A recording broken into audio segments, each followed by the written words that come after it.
welcome. I just want to come here and give you a little bit of encouragement today. Now, I have not been able to make many videos lately, and that's just been because I've been working so much. And the question came to me recently about work and life balance. And I gotta say, it's an art, but it also is a struggle. Can I be honest? It really is. I work at night, right? And I work sometimes 3, 4, 5 days, even a week. And I work 12-hour shifts at night. And that can be a lot, especially when, for me, I don't just want to stay in the field that I'm in forever. I don't want to be the individual that is tied down to their job because they're trying to keep up with their own lifestyle that they created for themselves, or that they, some kind of way bolster themselves within because of the things that they purchased and the things that they did. And so now they have to keep up with that lifestyle. And in order to do that, you have to go to work and you have to pick up these extra shifts. And I don't want to be the one to take part in that. I don't want to be the person that has the excuse of a 9 to 5 to keep me bound to, those circumstances. So, I've decided to do a lot of things differently starting last year in 2022. 2022 was very interesting. A lot of interesting things happened. But one of the biggest impacts that happened in my life last year was a car accident. And I know that this may be like, how was a car accident life-changing for you? Well, me and my family, we have been in 3 car accidents, and that was the third one.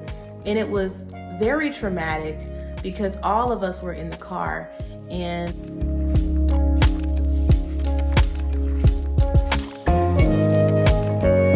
it could have gone so much worse than it went, but we all came out alive, and it was such a blessing. But I remember being on that ground right after the initial impact, and we fought to get out of the car, and just saying, "Thank you, Jesus. Thank you, Jesus. Thank you, Jesus." That's all I could say. That's all I could say. And I just remember just being grateful for life at that moment. Even though it was painful, even though we were struggling, I couldn't help but to say, "Thank you, Jesus."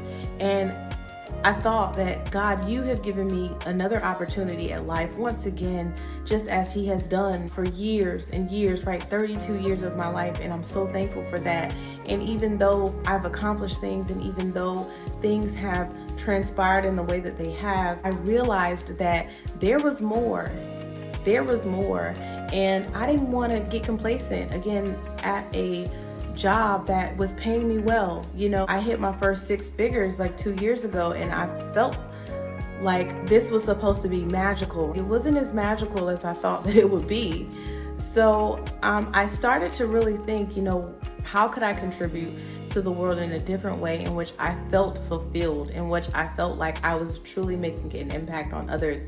Now, I know that I'm making an impact every day when I'm going to work. I know that, me being able to help other people in the healthcare profession, I know that me doing those things are helping firsthand. I'm literally using my extremities, I'm using my mind, I'm using the tools that I've been given to help these individuals get back to better health. However, those are the biggest issues, which is that I am using limited resources to create a spiritual result, which is wealth, right? And I realized that I wanted to build wealth, and I wanted to give back to my family, and I wanted to give to my community and to the generation behind me.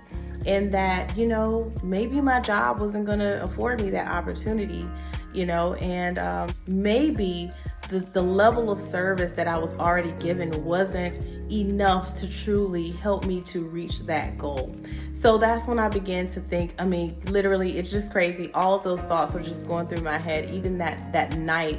And I thought about it, and it gave me the drive and the ambition that I needed to go forward and do things out of the ordinary, outside of my normal routine at the time.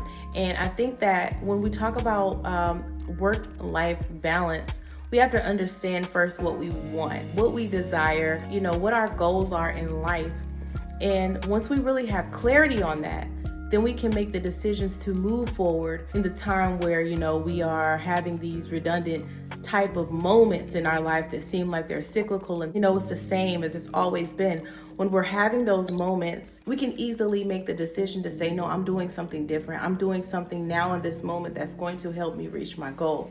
Myron Golden says that, there are seasons of balance and seasons of work, or what he says is season of focus and seasons of balance. And when you're in a season of balance, you can't simultaneously also be in a season of focus and vice versa. You actually have a time when there is momentum that needs to be created so that you can build the kind of life that you desire to live.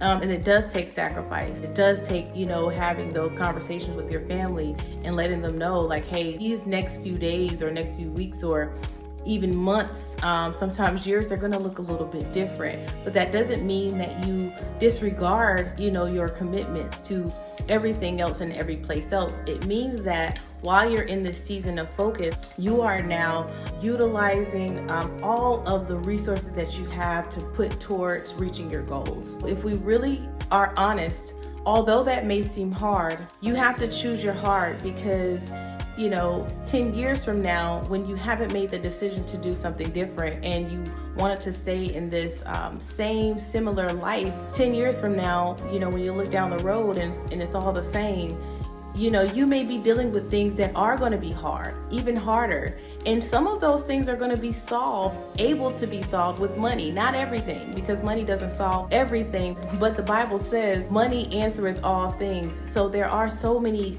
solutions that money provides in the face of chaos. And it is just a truth of what we see in our world. So you have to choose the season that you're going to be in. Are you going to be in a season of focus, or are you going to be in a season of balance? And either one is okay. And let me say this, even though you're in a season of balance, it doesn't mean that you are not getting anything done, that you're not accomplishing anything, that you're not doing what you feel like is going to help you to reach your goals. It just means that you are willing to, again, just kind of compromise all across the board and move at a more smoother kind of pace. It's just like a little bit more ease.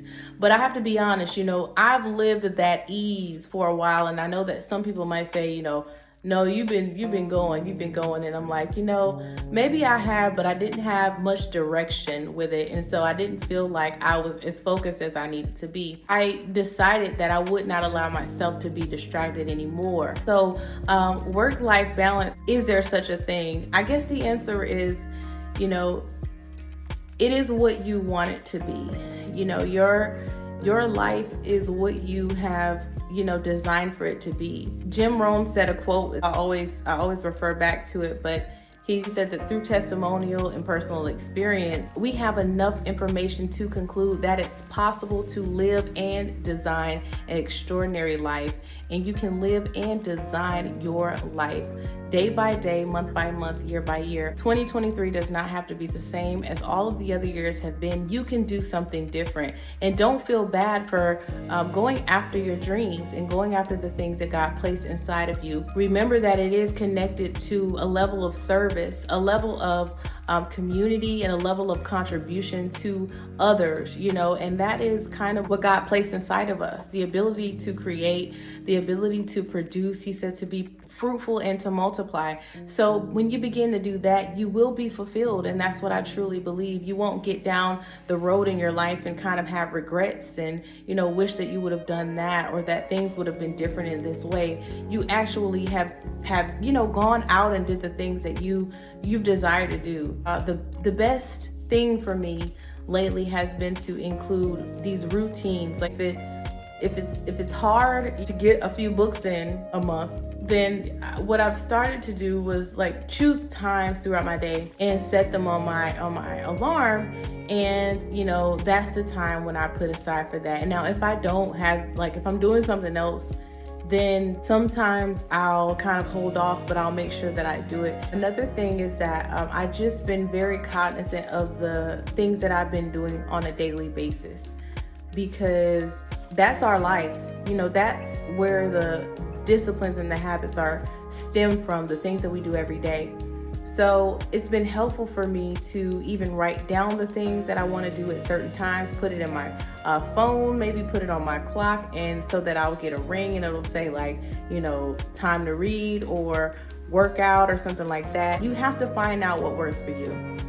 Like it was hard for me to put in my workout routine when I was working so much, and then having to drive so far to my job, that was also another issue. And so I was like, I'm tired, I'm not trying to work out, but if I really wanted to be healthy and if I wanted to include exercise into my regimen, then I had to make the sacrifice. And I think that you just got to make sacrifices, and those things are hard, including all the other things that you have to deal with and sustain in your life. It's not always easy. And I know that, when we look on these social media sites and we look on, TV, and we see all of these perfect lives, it's just not the reality of what life truly is. But life can be great, and you can be great, and you can become greater than what you are. You are more than what you are right now. And so it's just great to remember that you have a say-so in who you become and where life goes in your life. As much as you may think that that is not the case, the truth is that you can do so much, that life can become so much better just by a decision that you make. So I just want to encourage you today that, whatever it is, whatever struggle you're dealing with, that, we're all in this together. And I think that us coming together and working on ourselves and trusting God and believing that, His word is true and that we can apply it to our lives every day to make it better. Doing those things is going to help steer us in the right direction for this year and beyond. No matter what we face, no matter what comes ahead, we can face it. If we have each other, if we have love in our hearts for others, if we have love in our hearts for ourselves, and if we have love in our hearts for God, we are going to be right where we need to be. Family, I love you, and I hope that you guys have a wonderful, tremendous, happy day. Subscribe and comment on the video if you have any concerns, questions, or, just quick comments. Hope everything's going well in your life. I will see you guys very soon in the next video. Bye.